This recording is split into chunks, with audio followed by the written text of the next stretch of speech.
ముఖ్యంగా ఈ కార్యక్రమం బీసీ గర్జన అనే పేరుతో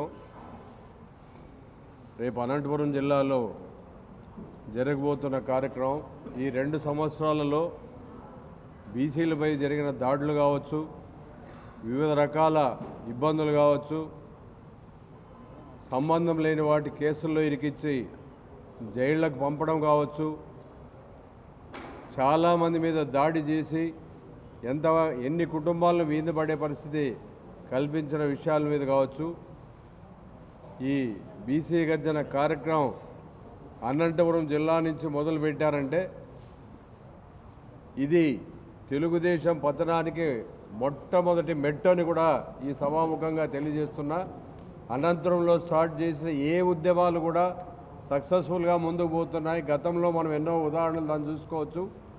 అలాంటి పరిస్థితుల్లో ఈ గర్జన బీసీ గర్జన ఇక్కడి నుంచే మొదలు పెడుతున్నాం కాబట్టి భరత్ గారు చెప్పినట్లు, రమేష్ గారు చెప్పినట్లు, అనంత వెంకటరామరెడ్డి గారు చెప్పినట్లు ఇది తెలుగుదేశం పార్టీ పతనానికి నాంది పలకబోతున్నారనే విషయాన్ని స్పష్టంగా తెలియజేస్తున్నాం. భవిష్యత్తులో కేవలం తెలుగుదేశం వాళ్ళు బీసీ పార్టీ అని చెప్తున్నారే కానీ బీసీలకు అందులో జరిగిన న్యాయం ఏమీ లేదన్న విషయం స్పష్టంగా అందులో ఉన్న నాయకులకి తెలుసు, అక్కడ కార్యక్రమాలు చేస్తున్న కార్యకర్తలకు కూడా తెలుసు. కేవలం వాళ్ళు ఒక మాయలో ఉంచి ఇప్పుడున్న ముఖ్యమంత్రి గారు వాళ్ళని ముందుకు తీసిపోయే ప్రయత్నాలు చేస్తున్నారు. వాళ్ళు కూడా తెలుసుకున్నారు. 19 నుంచి 24 వరకు జగన్మోహన్ రెడ్డి గారు బీసీల కోసం చేసిన కార్యక్రమాలేమి ప్రతి బీసీకు అందుబాటులో ప్రతి కార్యక్రమాన్ని పెట్టడం జరిగింది.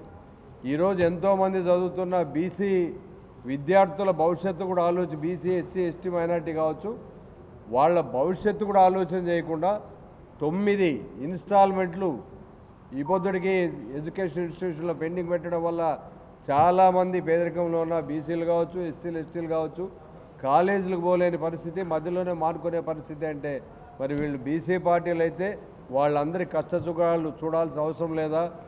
ఆ విద్యార్థుల బాధలు అర్థం చేసుకోకుండా ఈరోజు నడి రోడ్డున పడి వాళ్ళు తిరుగుతుంటే పట్టించుకున్న పాపాన లేదు. పేరు వాళ్ళది, నోరు వీళ్ళది, తెలుగుదేశం నాయకులదనే దాంట్లో ఎలాంటి సంశయం లేదు. బీసీల పేరు చెప్తూ ఈ పెత్తందారులు దాంట్లో దోపిడీ చేస్తున్నారే తప్ప ఇంకేమి కాదని స్పష్టంగా తెలియజేస్తున్నాం. రేపు స్టార్ట్ కాబోతున్న ఈ బీసీ గర్జన ద్వారా మా నాయకులు వాళ్ళ గళాన్ని ఇప్పించి బీసీల్లో ఇంకా ఎవరైనా కొద్దో గొప్ప మందో ఆ భ్రమలో ఉంటే ఆ భ్రమలను తొలగించే ప్రయత్నాలు పూర్తిగా జరుగుతాయి. రోజు రోజుకి ఈ ఉద్యమం ఉధృతమైతూ పోతుందని చెప్పి కూడా మీకు